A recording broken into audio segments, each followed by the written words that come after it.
All right, let's do this. Let's dive deep into human cognition and how our brains work.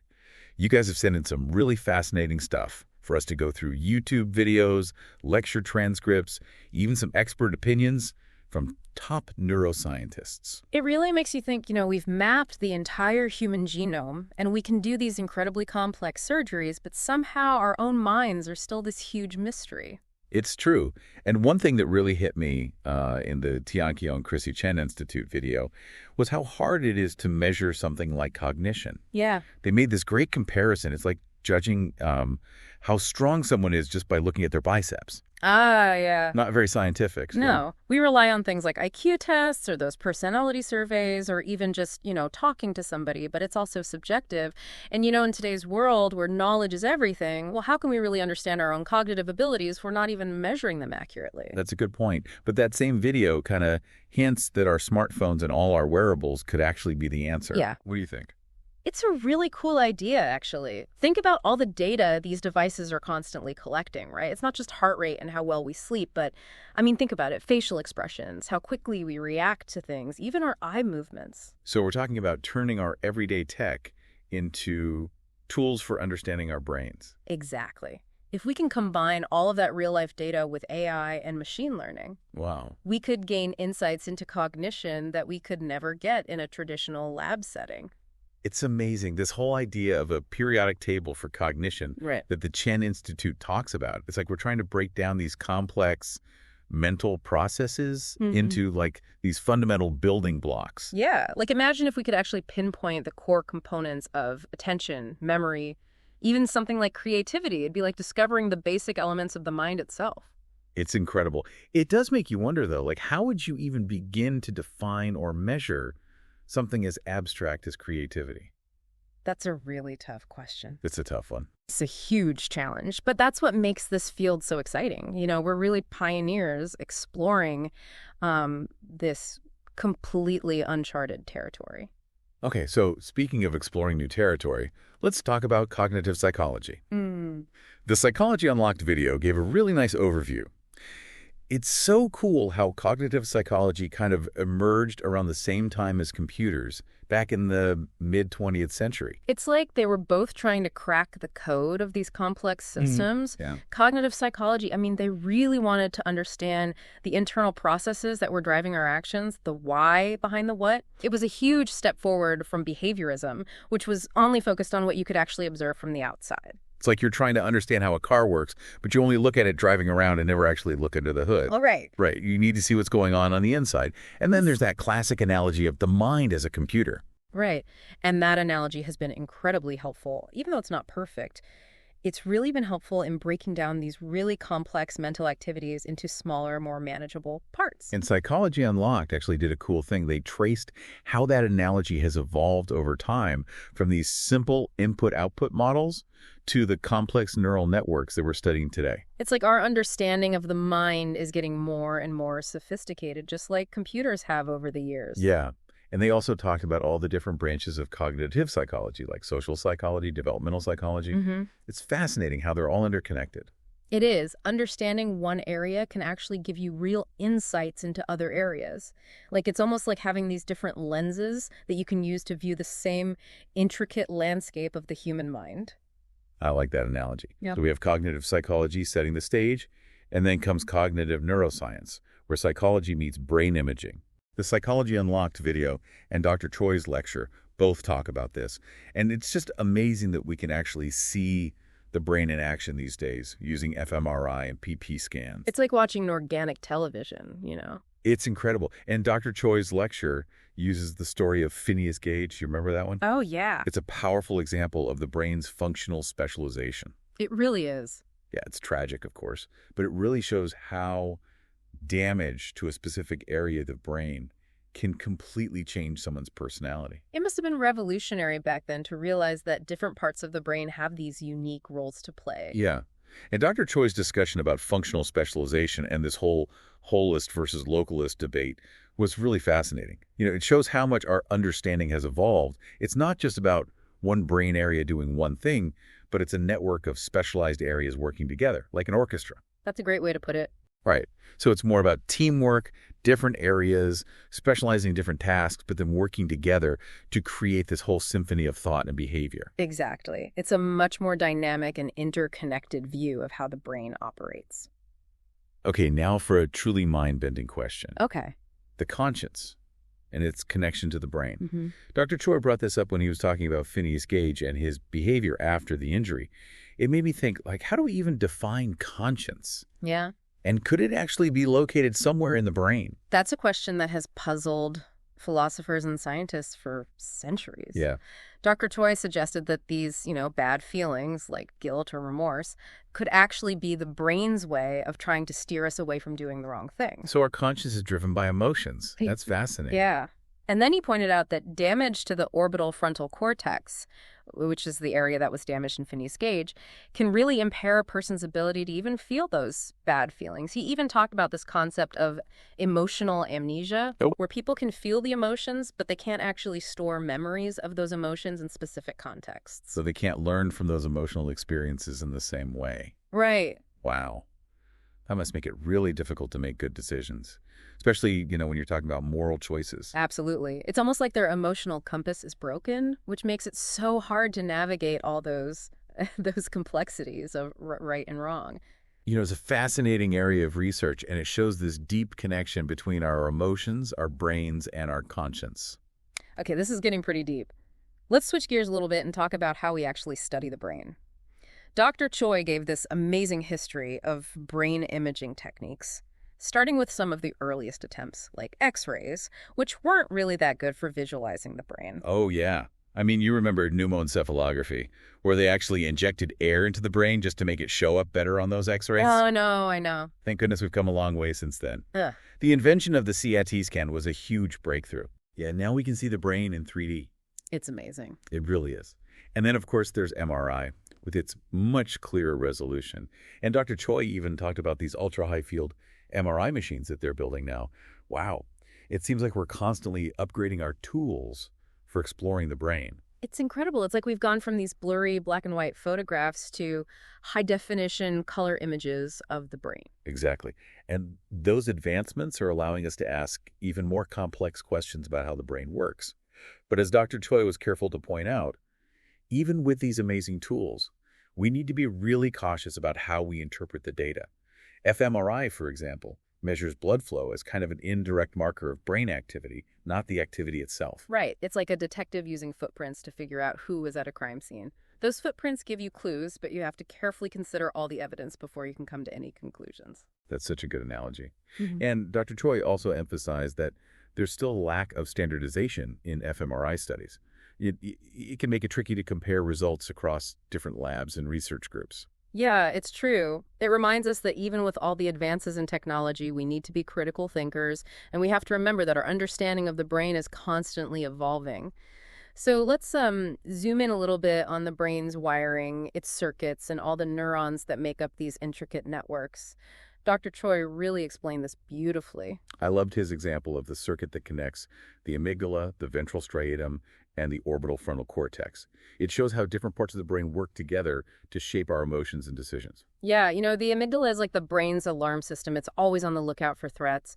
The ventral striatum is all about seeking pleasure and reward. And then you have the orbital frontal cortex trying to integrate those emotional signals with our overall goals and making sure we're not just acting impulsively. It's like this constant tug of war going on between our emotions and our rational thought processes. It's no wonder decision-making can be so complex. Exactly. And all of this is happening at the level of these tiny little neurons, which are the brain's fundamental computational units. Do you remember how Dr. Choi explained their structure? The cell body, the axon carrying the electrical signals, and those branching dendrites? Yeah, and the way they communicate through these little gaps called synapses, using chemical messengers called neurotransmitters. It's like this microscopic dance. Electrical impulses trigger the release of these chemical signals, allowing the neurons to talk to each other. It's really mind-blowing how all of this is constantly happening inside our brains, shaping everything we think, feel, and do. It's incredible. And then we saw those amazing visuals from Carl Deisroth's work, where he was able to make brain tissue transparent and trace those connections between neurons. It's like seeing the brain's wiring diagram. Yeah, and that was just in mice. Imagine what it will be like when we can do that with the human brain. we'll be able to see this entire network of connections, like some kind of massive neural highway system. That would be revolutionary. And Dr. Choi also talked about DTI, diffusion tensor imaging. Right. It allows us to map those connections in living human beings by tracking the movement of water molecules.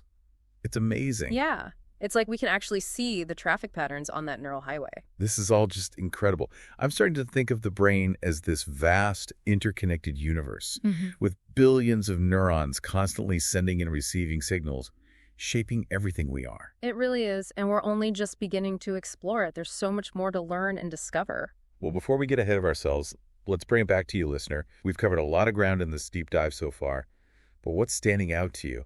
What's sparking your curiosity? Hold on to those thoughts because we're going to take this exploration even further. It's amazing to think about how we can use this knowledge of the brain to actually improve people's lives. Yeah, all this stuff about brain circuits and neurons is cool, but I mean, where does it actually lead?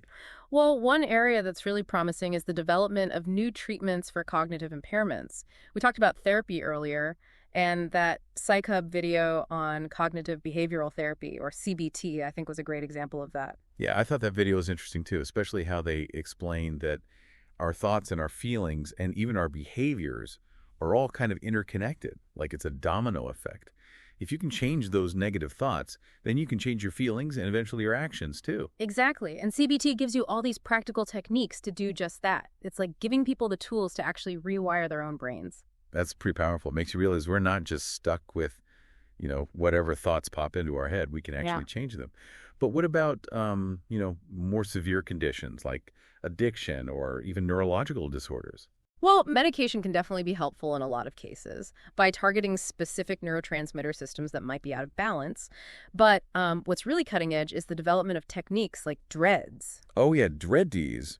Those were mentioned in Dr. Choi's lecture. I have to admit, they sounded kind of sci-fi to me. They really are. It stands for designer receptors exclusively activated by designer drugs. It's like having a key that only fits a specific lock. It allows scientists to target and actually manipulate specific brain circuits. Wow. So it's not like traditional medications where you're just flooding the whole brain with a drug. You can really, zero in on one specific area. Precisely. Imagine being able to adjust the activity of brain circuits that are involved in things like addiction, mood disorders, even movement disorders like Parkinson's disease. It really could be revolutionary. It's mind-blowing. So, okay, we've got therapy, medication, and now these super precise tools like GRED-Ds. Yeah. I mean, it seems like we're really starting to understand how to manipulate brain activity, and that could be both for good and bad, right?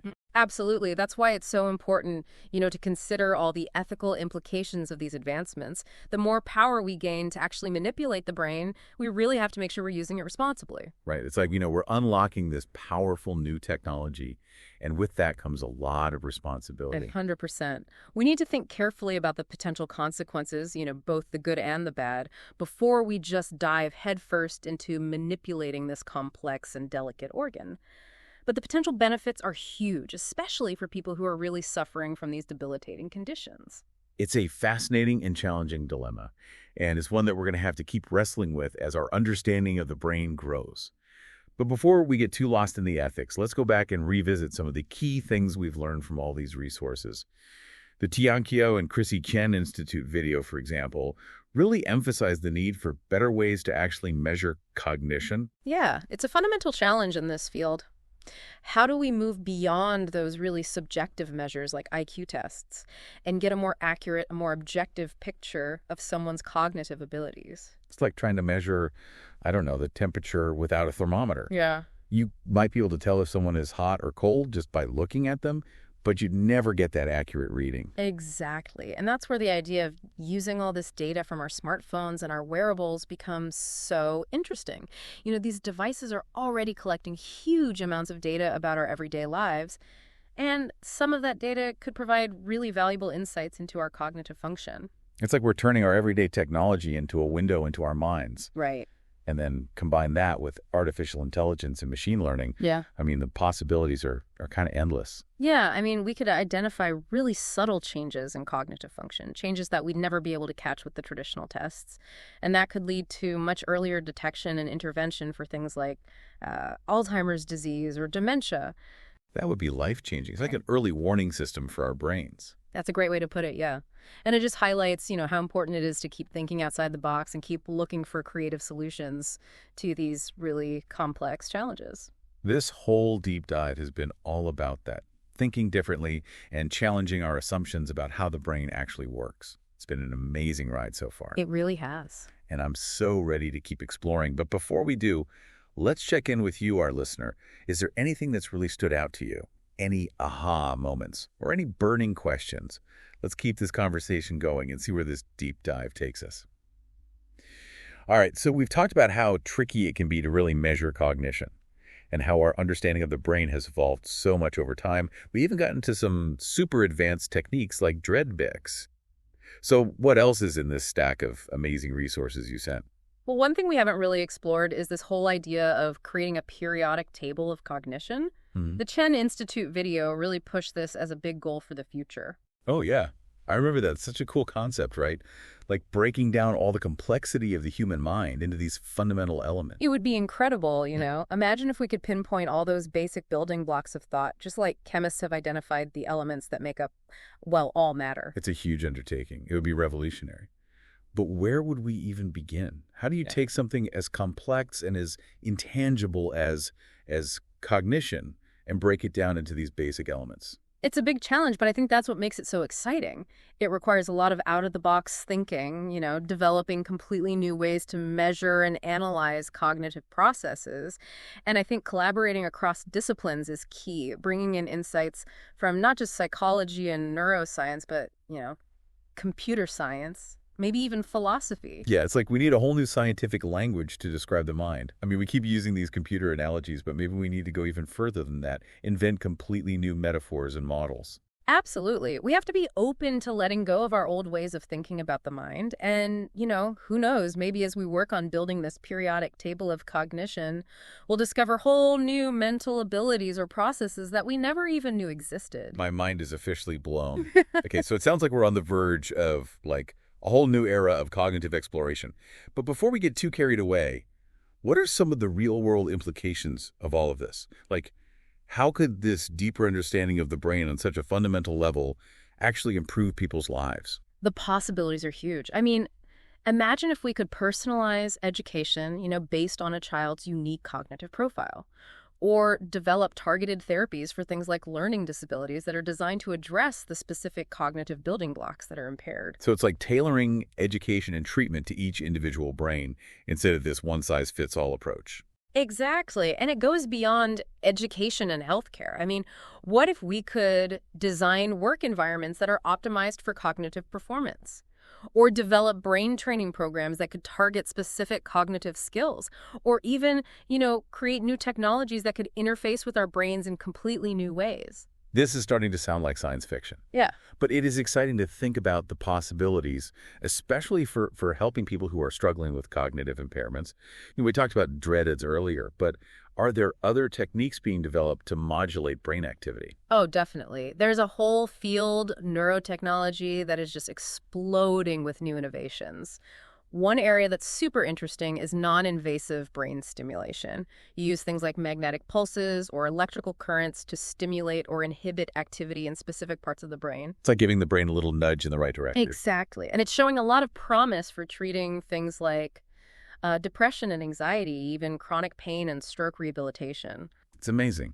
Yeah, it seems like we're really starting to crack the code of the brain, and we're actually starting to harness its incredible power to heal and improve ourselves.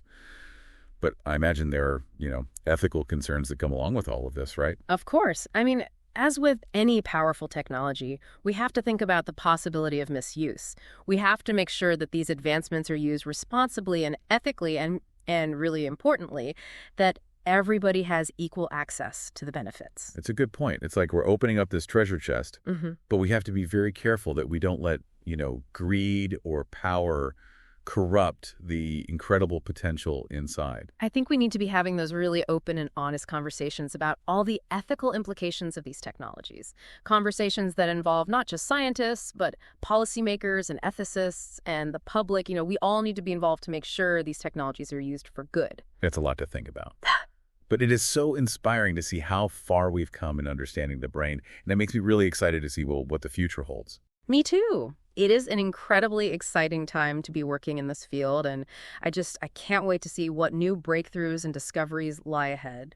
Well, we've covered a lot of ground in this deep dive. Thank you so much for taking us on this incredible journey through the world of human cognition. It's been my pleasure. And remember, this is just the beginning. There's still so much more to learn and explore and discover about the incredible power and potential of the human mind. And to our listener, thank you so much for sending us this amazing collection of resources. We hope this deep dive has sparked your curiosity and given you a whole new appreciation for the wonders and complexities of your own brain. Keep exploring, keep questioning, keep learning. Until next time, stay curious.